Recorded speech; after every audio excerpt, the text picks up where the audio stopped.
My name is Olivia Hart, and last year, on the day I graduated from Harvard Law, my parents were 2,000 miles away clapping for my sister in a beauty pageant instead of for me.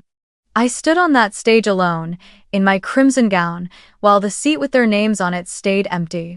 That was the moment I quietly decided to cut them out of my life. But when my cousin's Instagram post about my speech went viral back home in Abilene, everything exploded: the church gossip, the family fights, the tears, the silence. Funny how the day they ignored me was also the day the whole town finally saw me. Have you ever had to walk away from your own family to find peace? Tell me where you're watching from and what time it is there so I know I'm not alone right now.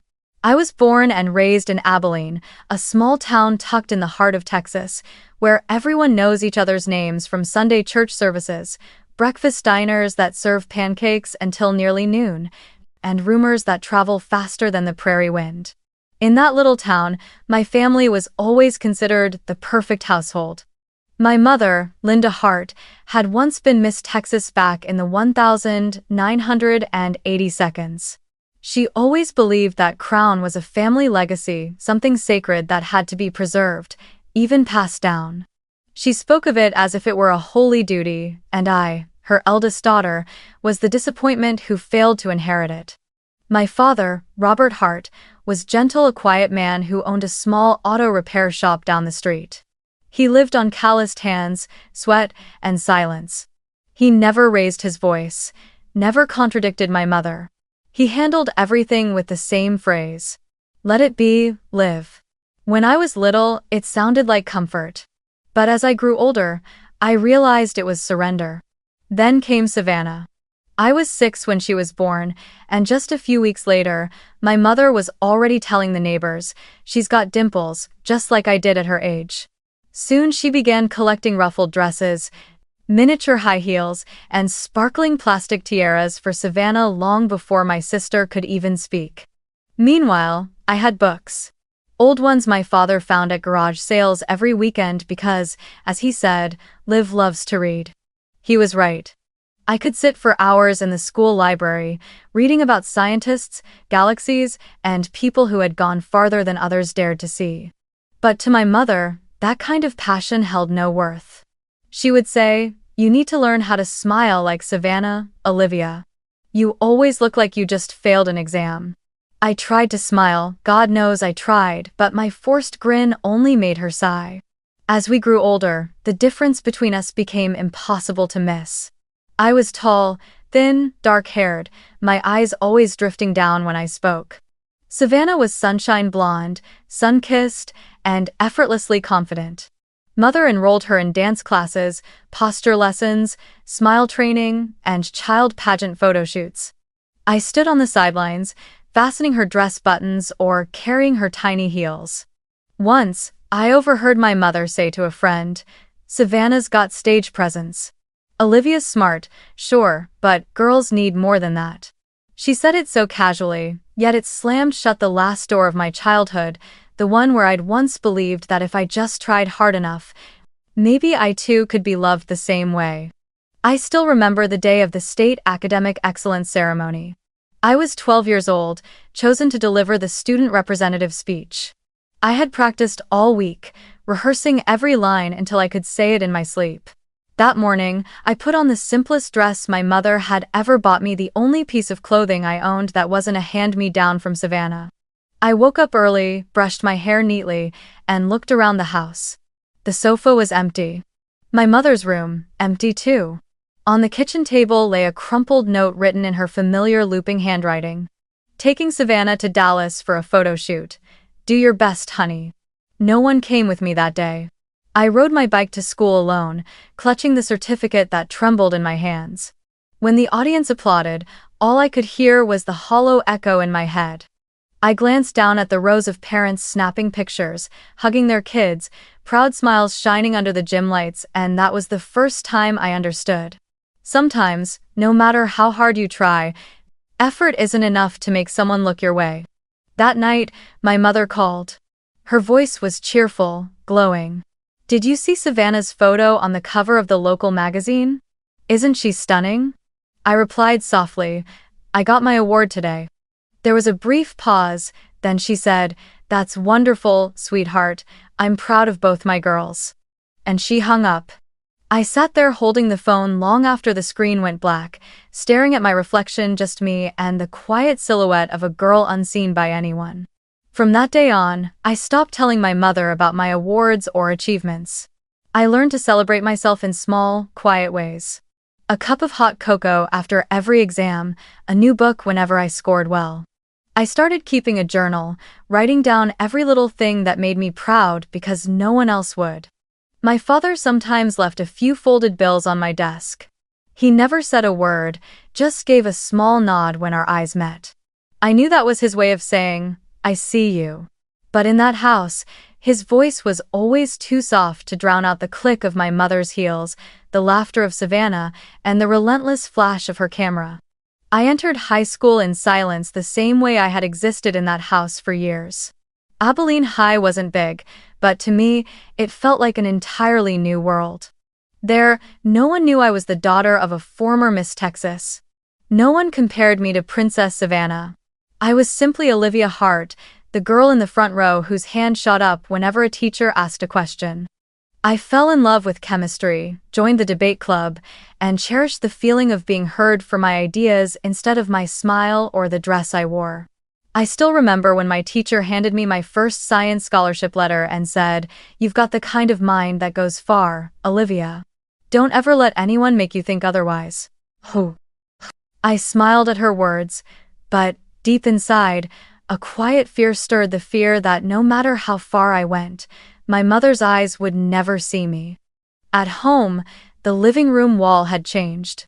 The family portraits that once hung there were gone, replaced by framed photos of Savannah at beauty pageants, glittering gowns, flawless smiles, stage lights reflecting off my mother's beaming face in the audience below. My mother spoke about her as if she were the family's only hope, the one to carry on the Hart legacy. Every morning, I would stand in front of those pictures, surrounded by the lingering scent of perfume and makeup powder, realizing I had become nothing more than a shadow in the very house I grew up in. One night, I overheard my parents arguing softly in the kitchen. "You know Olivia's tuition fund was meant for her," my father said quietly. "Ruth left it to her, not for you to spend on Savannah." My mother's voice turned cold and sharp. "Olivia has scholarships, Robert. She doesn't need dresses or coaches, Savannah does. She needs investment. She can go much farther if we help her." I stood frozen by the door, my hands clenched white. Every dollar my grandmother Ruth had left me, the only thing she wanted me to use for college, had turned into posture lessons, catwalk training, and sparkling evening gowns for my sister. That night, I confronted my mother. I tried to sound calm, but my voice trembled anyway. "Mom, the money Grandma left me, that was for college, right? I need to pay my application fees this fall." She looked up, not at me, and replied coolly, "You don't need clothes, Olivia. You need knowledge, and you already have scholarships. Savannah is different. She needs to be prepared to shine." That word "shine" echoed in my head all night like a sentence being passed. It meant that I didn't. And maybe I never would shine enough to be loved. My father said nothing. He just sat at the table, staring into his coffee mug, silent as always. But it was that silence that hurt the most. Because when he said nothing, it meant he had chosen her side. I didn't need him to defend me, I just needed him to acknowledge that it was wrong. But he never did. The only person who still truly saw me was my grandfather, Walter. He had been a judge in Austin, stern, but kind in his own quiet way. Whenever he came to visit, he'd ask about my classes, the books I was reading, the debate tournaments I joined. Once, when I told him my mother had used my college fund for Savannah, he looked at me for a long moment and said, "You don't need to shine to have worth, Olivia. You just need to stay whole." I asked softly, "But what if no one sees me, Grandpa?" He smiled, placed his hand gently on my shoulder, and said, "I see you." When I turned 16, my birthday came and went in silence. Dad forgot. Mom was busy taking Savannah to Houston for the Miss Teen Abilene competition. I ate a single cupcake I'd bought from the convenience store on my way home. When I opened the mailbox, there was a small card inside thick paper, written in my grandfather's familiar cursive. For the girl they don't see but I do. I read that line over and over again, dozens of times. Not because it was poetic, but because, for the first time, someone had named the truth of my pain, the girl they don't see. I tucked that card into my notebook and carried it with me for years, a quiet reminder that I still existed, even when no one else seemed to believe it. Savannah kept winning titles, becoming more famous around town. Mom hired professional photographers, launched a fan page, and every time someone asked about me, she'd say, "She's grown now, focused on her studies." Not everyone's meant for the stage. I knew what she really meant, that I was the boring child. But what hurt the most wasn't being compared, it was being forgotten. I could live with Mom loving Savannah more. What I couldn't bear was her acting like I was invisible. High school came and went. I became the smart girl every teacher trusted, the one they could count on. But I stopped sharing my achievements at home. I tucked every certificate and medal into a drawer and stopped waiting for anyone to ask. Sometimes, Dad would scribble a short note on the back of a receipt, "I'm proud of you." I'd thank him, but I never kept them. I didn't want to live off the crumbs of comfort. What I wanted just once was for my mother to turn her head and truly see me. But that day never came. And slowly, I stopped waiting. I poured everything into one goal: to leave Abilene. I didn't know where I'd go, only that if I stayed, I'd be buried under the label of Miss Teen Abilene's sister. When Savannah wore her crown on stage, Mom cried tears of pride.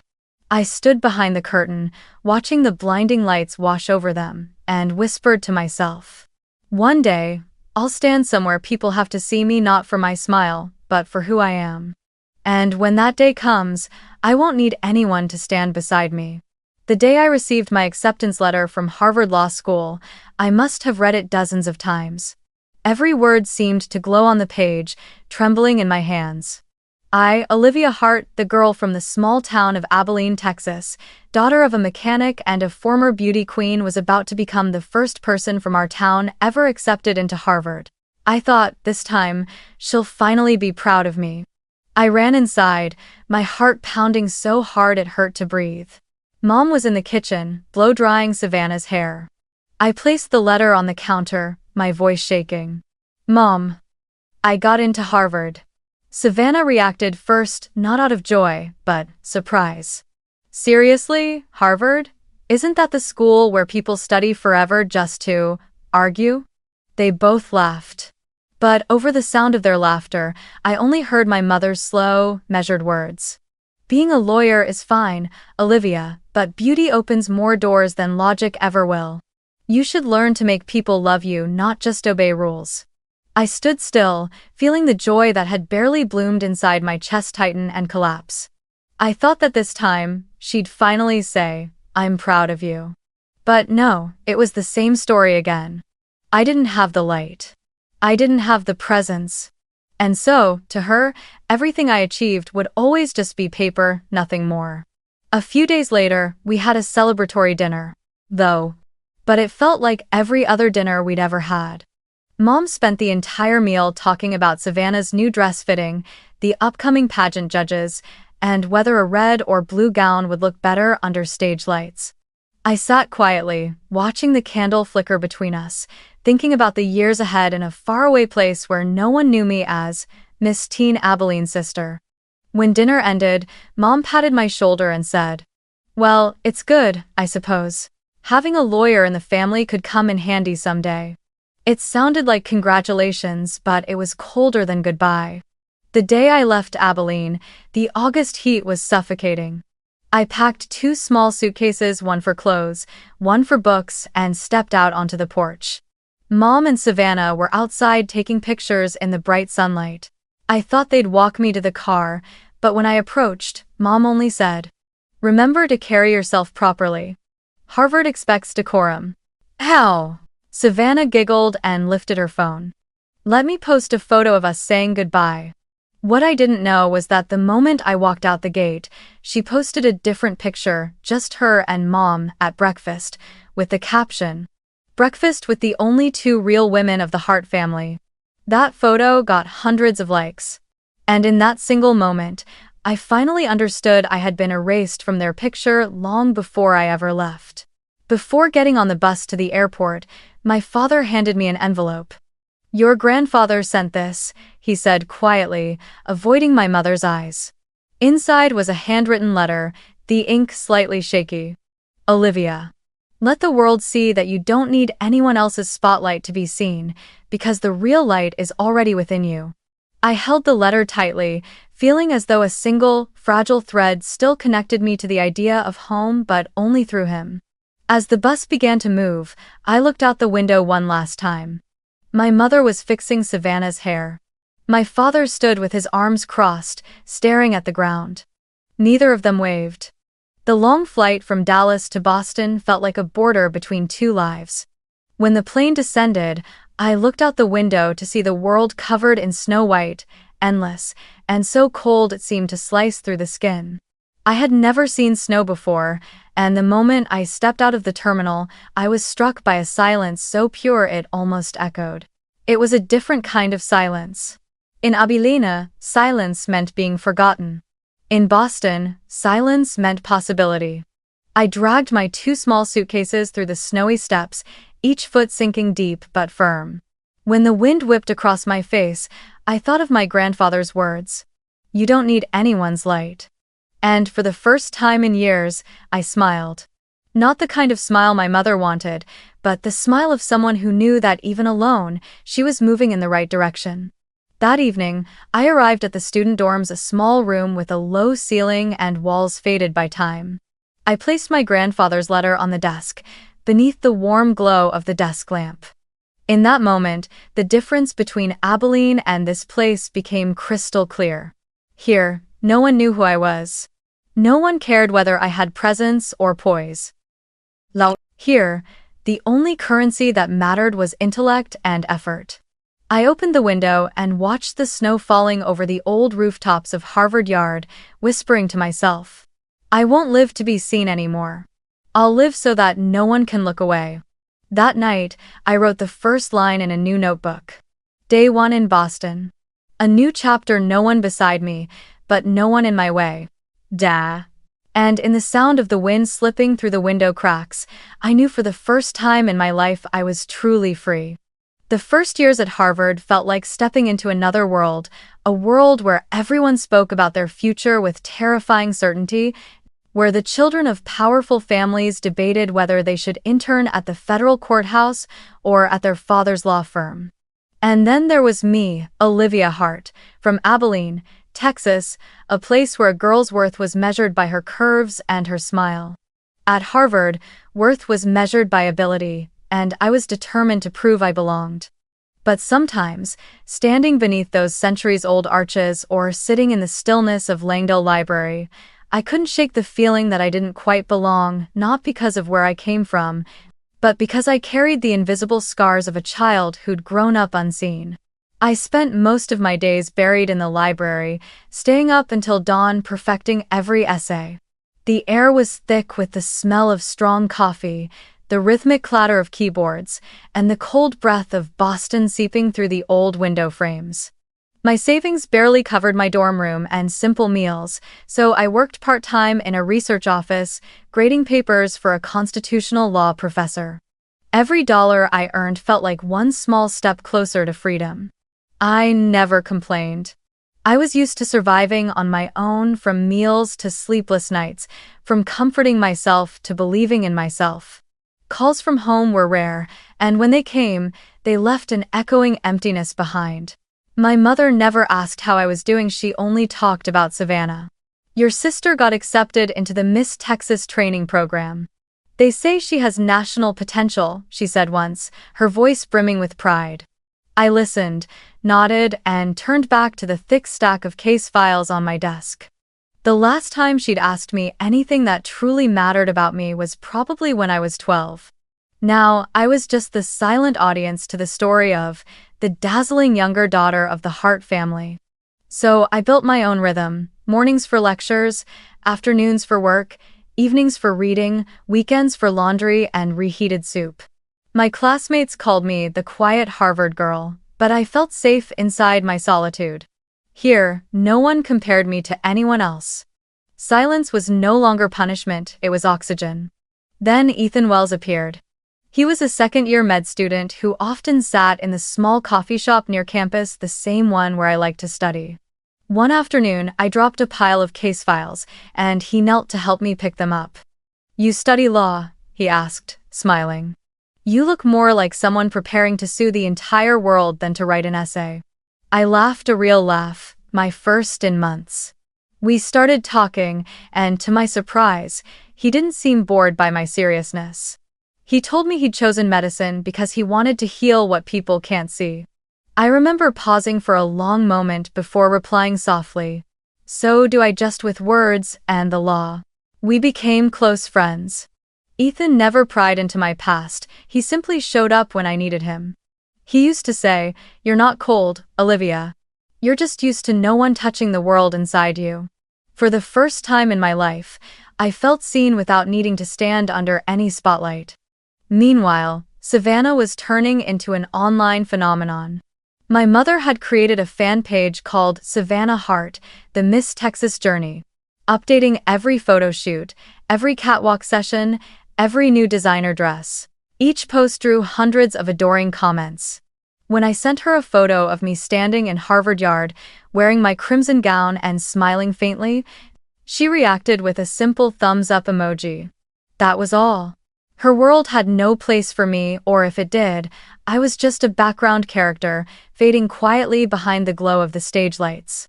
One evening, after a long day of exams, my phone buzzed with a video call from her.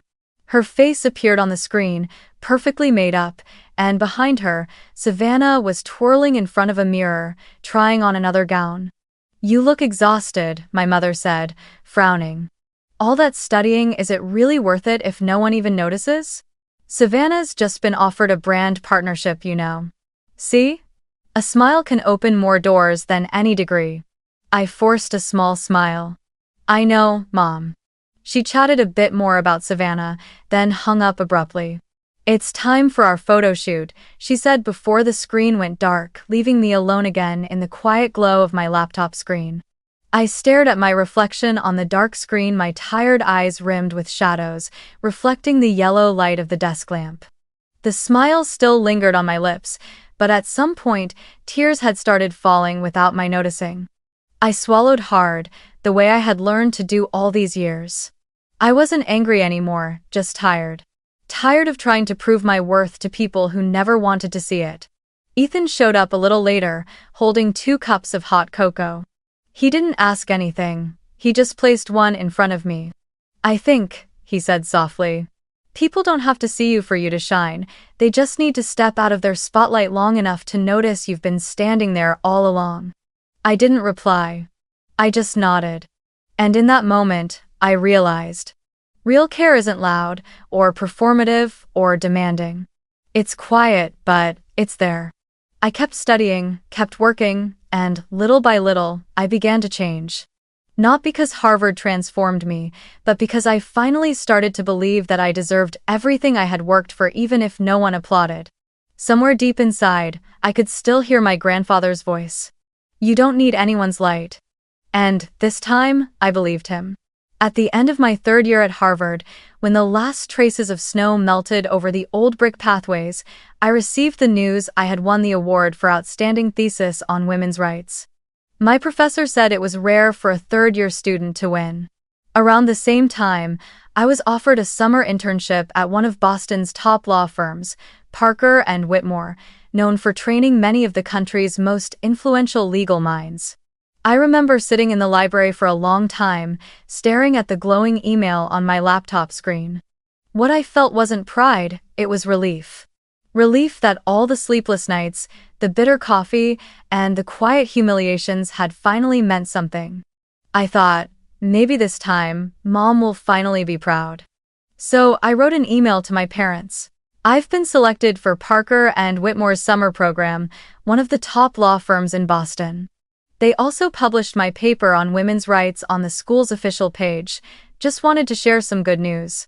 I hit send, then waited like a child hoping to be praised.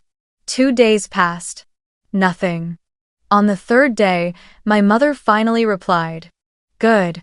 By the way, Savannah just made it to the Miss Texas semifinals. I reread that message over and over again, not for what it said, but for what it didn't. It was so empty, it almost made me laugh. She was still the same. Never really listening. Always comparing. As if my success could never stand on its own, it always had to exist in the shadow of Savannah's spotlight. I didn't reply. I just closed my laptop and went back to work. But that night, when Ethan stopped by, I told him everything, my voice trembling even though I tried to hide it. He was quiet for a long moment before saying softly, "Do you realize something? Your mom has never really seen you and she probably never will. But that doesn't make you smaller, Olivia. It just proves your light shines too far for them to see." I didn't know what to say. So I smiled because if I didn't, I would have cried. That summer, I decided to go back to Texas for a short visit. I thought maybe it was time to make peace with my family, or at least, to try one last time. When the plane landed, the dry Abilene heat hit my face, and the familiar scent of dust and sun filled the air. Everything looked the same. Only I had changed. In my bag was a framed photo of me with my professor at Harvard, a small gift I wanted to give my mother. Not to boast, but to share a piece of the life she'd never cared to ask about. When I stepped inside the house, the air was filled with laughter and loud pop music. The living room was decorated with balloons, a large cake, and a glittering banner that read, "Congrats, Savannah, Miss Texas semi-finalist." I stood at the doorway, still holding my suitcase. No one noticed me until my father turned around, startled. "Olivia, you're home. Your mom and sister are celebrating Savannah's big win." I nodded, forcing a smile, but inside I felt the same cold emptiness I had felt the first time I stepped into a Boston winter. All evening, I sat at the dining table, listening to everyone talk about evening gowns, stage lights, judges, and marketing strategies for the next round. Mom floated around the room with a glass of wine, describing every second of Savannah's onstage moment in vivid detail. No one asked about Harvard. No one asked about my award, or Boston, or anything that had to do with me. I tried to join the conversation, quietly saying, "I actually have some good news too. I got accepted for an internship at Parker and Whitmore." Mom smiled faintly, as if she'd just heard about a stranger. "That's nice, dear, but you look tired. You should go rest. Oh, and Olivia, you should learn to smile more naturally, like Savannah. Confident women know how to shine." I sat still, the spoon in my hand trembling slightly. Maybe I'd stopped hoping for her approval long ago, but hearing those words still hurt as if it were the very first time. Before going to my room, I took the photo from my bag and placed it on the dining table. "I brought this for you," I said quietly. "So you'd know I've achieved something too." "Oh, Lou." She glanced at it, picked it up briefly, then nodded. "You should smile brighter in pictures, Olivia. You look too serious, like you're about to put someone on trial." She laughed. Savannah laughed too. And I just sat there, watching the room spin. In that moment, I finally understood there would never come a day when I was enough to be recognized. Not because I lacked anything, but because they never wanted another successful daughter. They only wanted one who fit the image they'd already chosen. Late that night, I sat on the porch, watching the party lights fade inside the house. The wind swept across the open fields, carrying with it the dry scent of dust and lavender. I thought of my grandfather, Walter, of the way he looked at me. He never saw me through grades or appearances, but through a silence that understood everything. The next morning, I went to visit him. He had aged his hair a cloud of silver now, but his eyes were still warm. I told him about Harvard, about Mom, about Savannah. He listened quietly, then said one sentence I would remember for the rest of my life. "One day, they'll see what they've lost, Olivia, but when that day comes, don't be there to hear the apology."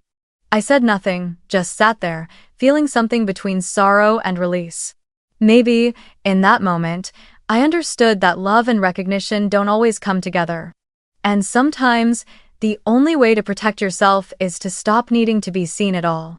When I left his house, the Texas sun was setting, painting the sky a deep crimson. I knew that from then on, every step I took would be one step farther from Abilene, but also one step closer to myself. My final year at Harvard came faster than I expected. The small room in Cambridge that had once felt cold and empty was now filled with towers of books, stacks of drafts, and papers covered in red ink. For 6 months, I had poured my heart into my thesis. Women's Rights in the Modern Workplace. It wasn't just a research paper, it was a manifesto. A message to every woman who had ever been judged by her appearance, overlooked, or silenced. I wrote it as if I were writing to the 12-year-old version of myself. The girl who once stood alone on a stage, holding her award, with no one in the audience to see her. When my professor told me I had been selected to deliver the graduation speech, the entire room erupted. My classmates cheered. Ethan hugged me so tightly I could barely breathe. He said, "You deserve this more than anyone." I smiled, but inside, one thought echoed through me. Maybe this time, they'll come. That night, I wrote an invitation to my family. The message was simple. The graduation ceremony will take place on June 10th at Harvard Yard. I hope you can be there. It's the most important milestone of my life. I attached 2 round-trip plane tickets I'd bought with my own savings from my part-time jobs. Then I hit send. And waited. Just like I always had. 2 days later, my mother's message arrived. June 10th is the same day as the Miss Texas Finals. Savannah has been preparing all year for this, you understand. I read it over and over. My eyes stopped on the last 2 words, you understand. As if understanding, sacrificing, and making peace had always been my job. I stared at the screen until the letters blurred into one another. Then I typed 2 words back, "Yes, Mom." Ethan walked into the room just as I folded the invitation shut. He didn't ask. He didn't have to. I placed it in my desk drawer next to my grandfather Walter's old letter and the 16th birthday card he once sent me. All the little things that had once made me believe they might someday be proud of me now just relics of hopes that had long expired. That night, I wandered through Harvard Yard. Summer cicadas buzzed between the old trees, their song mingling with the soft rustle of banners being hung. Rows of folding chairs lined the lawn, flags of crimson swayed gently in the evening wind. I stood there for a long time, watching the workers set up the stage, imagining the section marked family. I knew there would be an empty seat. Maybe 2. A few days later, I called my grandfather. His voice was hoarse but still warm. "I heard you're giving the speech," he asked. I smiled, though my eyes burned. "Yes, but I don't think they'll come." Ah. There was silence on the other end for a while. Then he said quietly, "Olivia, sometimes the people who should be proud of you are the last to recognize your worth. But that doesn't mean you've taken the wrong path. I'll be there. I'll be the one who stands when they stay seated." His words caught in my throat. I didn't cry, but something inside me clenched tight. He had always been the only one who never needed proof of who I was. The final days before graduation were a blur of drafts and rewrites. I kept editing my speech, writing, erasing, writing again, searching for words strong enough to carry the weight of it all. The story of a girl once forgotten in her own home, now standing on one of the most celebrated lawns in the world. The night before the ceremony, Ethan showed up at my door with a bouquet of white roses. "Do you want me to sit with your family tomorrow?" he asked gently. I smiled and shook my head. "Just sit somewhere I can see you," I said. "That's enough." The morning of graduation, Harvard Yard glowed red and gold beneath the early summer Sunday. Banners fluttered in the wind. The brass band played triumphantly between bursts of laughter, footsteps, and the endless flash of cameras. I sat among rows of crimson-robed graduates, the fabric heavy across my shoulders, the light warm and dazzling enough to sting my eyes. Every few seconds, a name was called, and families rose to cheer, waving flowers, shouting, "We're proud of you." And me, I sat still. Quiet. My hands clasped tightly in my lap as I stared toward the audience. The seats reserved for my parents were empty. A soft gust of wind brushed past, rustling the edge of the name card in front of me. Heart, Olivia. I tried to smile, but my throat closed up. Amid hundreds of claps and cheers, there was a strange pocket of silence, one that belonged only to me. A silence where no one looked, no one called, no one stood. Then, in the crowd behind, I saw Ethan, sitting beside Grandpa Walter. He wore a silver gray suit, a small flower pinned neatly to his pocket. When our eyes met, he gave me a gentle nod, the kind that said everything without a word. I'm here. Hi. My name echoed through the loudspeaker. Olivia Hart, Juris Doctor, Harvard Law School. I rose, stepped forward, and walked to the stage. Applause filled the air, but all I could hear was my own heartbeat. The sunlight hit my face, blurring my vision. I accepted the diploma, bowed, and turned back toward the crowd. Grandpa was on his feet. Ethan too. And a handful of my closest friends around them stood, clapping loud and proud. It wasn't a crowd, but it was mine. The only people who had ever seen me from the inside out. And in that moment, I knew that was all I would ever need. Meanwhile, more than 2,000 miles away in Texas, Savannah stood on the stage of Miss Texas 2025. The lights were blinding, the crown gleamed, the audience roared. When the host announced her as the winner, my mother burst into tears and ran on stage to embrace her. You deserve this, Savannah, she cried into the microphone as music swelled. My father stood beside them, beaming, clapping, pride shining in his eyes brighter than the stage lights themselves. A perfect moment, at least, in their world. In my world, beneath the bright sun of Harvard Yard, everything was strangely silent. After the diplomas were handed out, I stepped onto the podium for my speech. My voice carried through the open air, a little shaky at first, but steadier with each word. We come from different places, some born in the spotlight, others in the shadows. But what brought us here today isn't where we started, it's where we chose to keep going. I paused, my gaze finding Grandpa, Walter, and Ethan in the crowd. Sometimes, no one shows up to cheer for you. But if you can still stand tall, that in itself is victory. Applause erupted, warm, loud, and echoing. I bowed and smiled, not for recognition, but because, for the first time in my life, I felt free. When the ceremony ended, Grandpa came forward and wrapped me in a tight embrace. He whispered in my ear, "I told you, Olivia. I'd be the one who stands when they stay seated." I laughed, holding him close. That evening, after the ceremony, Ethan and I sat by the Charles River.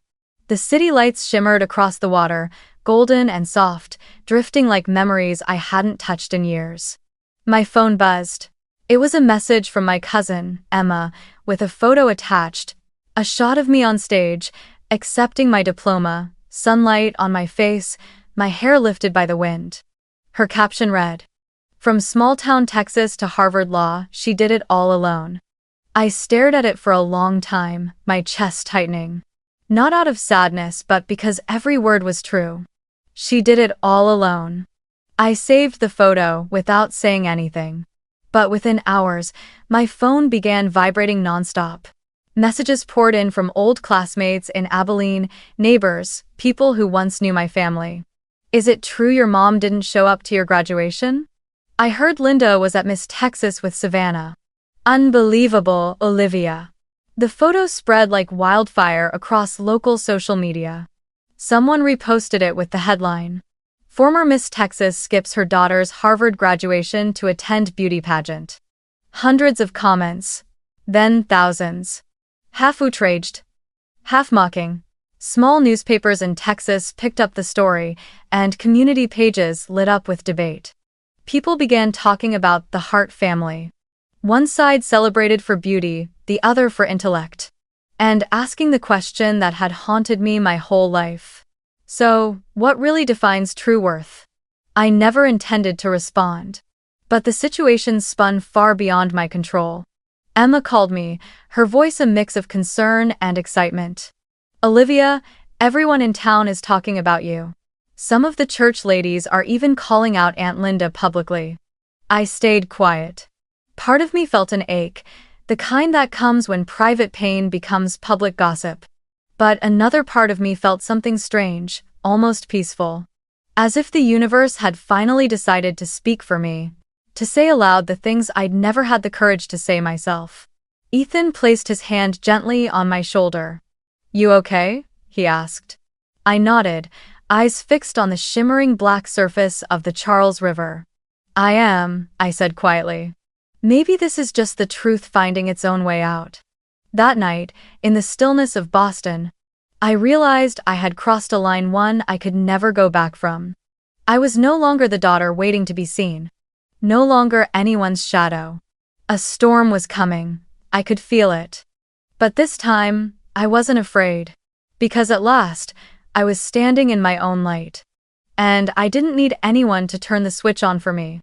The storm arrived only days after graduation. First came the messages from Abilene, then the posts flooding the town's community pages. The headline cut like a blade. Former Miss Texas Linda Hartskip's daughter's Harvard graduation to attend beauty pageant. Beneath it were hundreds of comments. Most angry, a few sarcastic. "I used to admire her, turns out family values was just makeup. Your daughter's at Harvard, and you still choose a stage over her success? Poor Olivia, that must have hurt like hell." The story spread faster than I imagined. Within a day, all of Abilene seemed to know. People whispered when they saw my father at the auto shop. Mom's church friends exchanged half-smiles whenever she walked in. "She's always preaching about morals and motherhood. Well, how's that working out now?" I heard one of them say in a voice memo someone forwarded me. I didn't know who started it, and honestly, I didn't care anymore. It was simply the harvest of what they had planted long ago. On Tuesday afternoon, my phone wouldn't stop ringing. Mom. I knew this moment would come. I let it ring once. Then twice. By the third call, I finally picked up. Her voice burst through the line, trembling with fury. "Olivia, what the hell are you doing? Everyone at church is calling me a terrible mother. You've embarrassed me in front of the entire town." I held the phone to my ear, hearing her ragged breathing and faintly, the sound of a TV in the background. Probably a news segment about Savannah. I spoke slowly, clearly. "No, Mom, I didn't embarrass you. You did that yourself." There was a long, heavy silence. Then click. She hung up. I sat still for a while, staring out the window of my small Boston apartment. The sunset glowed against the glass, reflecting my face calm, strangely calm. Maybe a few years ago, I would have cried. But not now. Now, all I felt was relief. The truth had finally spoken for itself, and I hadn't needed to shout to be heard. Dad didn't call. He never did. Silence was his survival strategy, caught between two storms, my mother and me. A week passed without a word. But Emma told me people had started asking him questions at the shop. "Is your daughter the Harvard girl? Why didn't Linda go to her graduation?" He would just smile weakly and say, "Linda was busy." But according to Emma, that smile looked like a man swallowing metal. And then came Savannah. I should have known she wouldn't stay quiet. One night, a message popped up from an old friend in Texas. "You need to see this. Savannah Hart speaks out about the family scandal." In the video, Savannah sat in front of a camera, tears streaming down her face, mascara smudged. Her voice trembled. "People hate me because of her. I didn't do anything wrong, I just joined a beauty pageant. I can't control where Mom goes. But now everyone's attacking me, saying I stole my sister's spotlight. I just want to live my own life." I watched the entire thing, then quietly closed the laptop. I didn't feel angry. I just felt pity. Not for her, but for the cycle we were both trapped in. Mom had taught her that love must be earned through smiles, that worth only existed when someone else was watching. And now, when the whole world was watching, Savannah was breaking beneath the very light she'd been raised to chase. But the internet has no mercy. Under Savannah's video, thousands of comments poured in. A beauty queen family with no character. Ad doubling. Imagine making it to Harvard and still being abandoned by your own mother. Pretty but heartless, just a smiling statue. Hundreds of memes followed side-by-side photos of my mother and Savannah embracing on the pageant stage next to a picture of me receiving my diploma at Harvard. The caption read, "Two worlds, two values." I became a trending topic on local forums, and soon the story spread to national sites. People shared it as an example of a generation of children abandoned for their parents' pursuit of fame. A small Boston newspaper even published an article titled, "The Harvard Girl and the Texas Crown, Two Halves of the American Dream." I read it, not feeling proud, just amused. They called me the resilient daughter, but they didn't understand what resilience really meant. To be resilient, sometimes you have to accept that no one is coming to save you. Meanwhile, my mother was unraveling.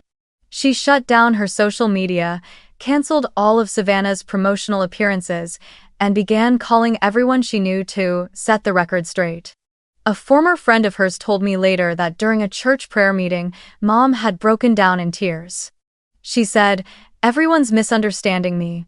I only wanted what's best for my daughters." But it was too late. People no longer saw a devoted mother, they saw a woman so consumed by image that she'd forgotten love. The Hart family had become a public spectacle. Every new photo of Savannah was flooded with angry comments. Whenever my father went out, people gave him that look, the kind that mixes pity with disbelief. And for the first time, my mother experienced what it felt like to be seen. But not in the way she had ever wanted. One night, Ethan turned to me and asked, "Do you want to call them? Maybe explain? Let them know you didn't do this on purpose?" I shook my head. No. For the first time in my life, I don't have to do anything. The truth is speaking all by itself. He looked at me for a long time, then said quietly, "I understand." I sat still, reopening the photo Emma had taken that day, me in my crimson gown, smiling softly, sunlight pouring across my face. For the first time, I noticed something I hadn't before. I wasn't alone in that picture. I had myself whole, steady, and no longer defined by anyone's approval. The storm outside might strip away their reputation, but for me, it simply washed clean what was false between us. And when the waters finally stilled, I knew I would never walk back the old road again. A week after everything exploded, I got a short message from my father. "I'm in Boston. Can I see you?" Just 6 words. But I stared at them for a long time. Part of me wanted to say no to protect what I'd finally rebuilt. Another part, the one that still remembered his quiet kindness, hesitated. In the end, I said yes. We met at a small cafe near Harvard Square. The morning was misty, Boston hushed nothing like Abilene. When I walked in, he was already sitting by the window. A cup of coffee in front of him, untouched. He looked older than I remembered. Gray streaks in his hair, calloused hands folded neatly on the table. And his eyes carried something I'd never seen before, guilt and shame tangled with tenderness. "Olivia," he began, voice rough. I didn't come here to defend anyone or to explain. I just wanted to tell you I was wrong." I stayed quiet, stirring my tea, waiting. He drew a deep breath. All my life, I was afraid of losing peace at home. I thought if I stayed silent, things would stay calm. That letting your mother have her way was the right thing to do. But I didn't realize. My silence made you feel abandoned. He paused, lowering his eyes. I chose to keep the peace instead of keeping you. I looked at him for a long time, 1,000 emotions rising and falling inside me. When I was 12, I used to dream of hearing him say those words. When I was 18, I resented him for never saying them. And now, hearing them at last, I felt nothing but emptiness. I set my cup down and said softly, but firmly, "And you lost both." He looked up, eyes wet, and didn't argue. He just nodded slowly. "I know." We sat there for a while, neither of us speaking. Outside, the maple leaves had already begun to change, even though autumn had barely started. When he finally stood, I didn't hug him, I just nodded. He gave me a faint, weary smile. "I hope, One day you'll be able to forgive, he said softly. Not for me, for yourself. Then he left. That afternoon, my phone rang again. Mom. I almost didn't answer, but in the end, I did. Her face appeared on the screen, eyes swollen, mascara smudged. Olivia, she said, voice trembling. People are saying horrible things about me. I just wanted Savannah to have the chances I never did. I didn't mean to abandon you. You know that, don't you? I was silent for a few seconds. Then I said quietly, not in anger, but with the resignation of someone who no longer needed to be understood. And I just wanted a mother. She froze. Her lips trembled, and then she began to sob. Don't say that, please. I thought I was doing the right thing. I didn't want either of you to suffer the way I did. I looked at her face through the screen. The woman who once made an entire town turn their heads, now small, fragile, exhausted. For the first time, I didn't see her with anger. I just saw a woman haunted by the illusion that love must come with recognition. That fame could replace affection.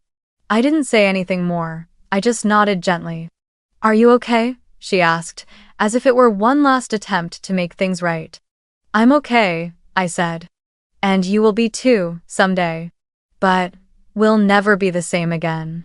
She nodded, tears streaming down her face, and hung up. I sat in silence for a long time after that call, until there was a knock at the door. It was Grandpa Walter. He'd arrived in Boston earlier than planned, carrying a wool coat and a bag of apple pastries. I thought you could use something sweet after all those bitter days, he said with a warm chuckle. I hugged him tightly. I don't even know how I'm supposed to feel anymore, Grandpa. He sat beside me, his old, wrinkled hand wrapping around mine, steady and warm. You don't have to feel anything, Olivia, he said gently. Just remember this, forgiveness doesn't mean forgetting. It means you stop letting them control your emotions. You stop giving them the power to hurt you again. I looked at him, then rested my head on his shoulder like a child. If I stop reacting, I whispered, won't they think I don't care? He smiled, his voice low and steady. People can think whatever they want, Olivia. But peace, he said, doesn't need an audience. We sat by the window, watching golden lights spill onto the Boston streets. For the first time in years, I didn't feel the need to explain or prove anything. I just felt still, a kind of quiet peace I had never known before. That night, I took the graduation invitation out of the drawer and opened it again. It didn't hurt anymore. It was just a piece of paper, nothing more, nothing less. I folded it neatly and placed it into a small wooden box, alongside the other mementos of my past. My grandfather's letter, the 16th birthday card, and the photo with my Harvard professor. Before closing the lid, I added a small note on top. No more reactions. No more need to be seen. Just live better. When I turned off the lights, Boston was quiet. Outside, yellow leaves drifted across the pavement. And I knew I had stepped into a new chapter.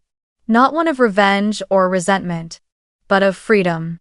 A freedom that didn't require witnesses, or applause, or anyone else's permission. Just me, whole, enough, and at peace. A year later, Boston had changed.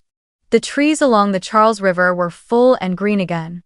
The air smelled of young grass and cool water. I still walked that same path every morning. But now, instead of rushing to class, I was heading to the small office of the Freedom Youth Foundation, where I worked as an attorney for children forced into beauty pageants, talent shows, and the kind of dreams they never chose. I had never forgotten that feeling. The pressure to become someone just to be loved. And maybe that's why, every time I helped a child return to school, or gain the right to choose their own path, I felt like I was saving a little piece of the girl I once was. At a child rights conference in New York, I was invited to speak. Standing on the stage, facing hundreds of people, I realized I wasn't trembling anymore, not like the day I stood on the podium at Harvard. I smiled, took a slow breath, and said, not every child who receives applause is happy. Some children just need to be heard. For a few seconds, the room was silent. Then came the applause, warm, steady, genuine. But this time, it didn't feel like validation. It felt like release, because finally, I had found my own voice. Not to be seen, not to be praised, but to speak for the children who still couldn't speak for themselves. After the conference, Ethan was waiting for me outside. He took my hand, his eyes soft, the kind of look that already knows the answer before the question is asked. "Olivia," he said quietly, "I don't know where life will take us, but I know you're the person I want to walk with wherever that road leads." He reached into his pocket and pulled out a small box. Inside was a simple ring, catching the late afternoon sunlight. I laughed through the blur of tears and nodded. No audience. No cameras. Just two people. And a quiet promise. To keep walking together, through calm or storm. We moved into a small apartment in Cambridge, the balcony overlooking the Charles River. In the mornings, I worked. In the afternoons, Ethan cooked. In the evenings, we sat by the window and read together. I learned to slow down. To notice the small things I used to overlook. Laughter echoing through the kitchen, the warmth of a cup of tea, the faint smell of paper from unfinished case files. No more pressure to prove anything. No more waiting for impossible approval. Just peace. That quiet, priceless peace I once thought I'd never be able to touch. One winter morning, Grandpa Walter passed away in his sleep. The news came as Boston lay under a blanket of snow. I stood by the window for a long time, holding tightly to the letter he once wrote me. Forgiveness isn't forgetting, it's choosing to stop letting them control how you feel. Bye. And I realized I had lived exactly by those words. His funeral was simple, attended only by a few family members and the people he had quietly helped over the years. After the service, the lawyer handed me a small envelope, saying it was from him. Inside was his final letter. The handwriting was shaky, but every line carried his familiar strength. "Olivia, you have won not with a crown, but with freedom. And I know now that freedom can never be taken from you." I cried not out of grief, but because I knew he had seen my journey through to the very end. When I came home, I opened the cabinet and took out my Harvard diploma. I placed it beside his letter and hung them together on the wall of our living room. One sheet of paper stood for effort, the other for love. And together, they defined who I had finally become. The months that followed passed gently. I kept working, writing articles about women's rights, cooking dinners with Ethan, and walking along the Charles River each evening. Sometimes, when the wind shifted, I thought of Texas. Of the blinding summers and the dust-filled air. Of the house where I once waited endlessly for a word of praise. But that memory no longer hurt. It was just a faint, warm light in the distance. A reminder of where I had once been and how far I had come. One evening, as the sun dipped low, I stood alone by the riverbank. The sunset rippled across the water, spreading out like fragments of memory. I closed my eyes and took a deep breath. In the whisper of the wind, I could almost hear his voice.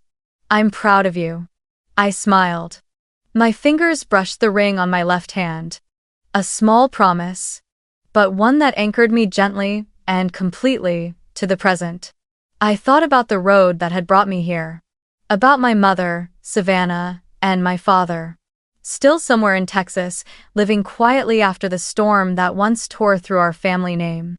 I no longer felt anger toward them.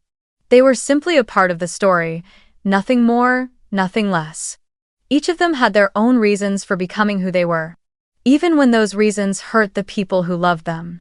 I only hoped that, somewhere in their own silence, they had learned the same lesson I finally did. That love doesn't need a spotlight. I looked out at the shimmering water, and a quiet sense of gratitude rose in me.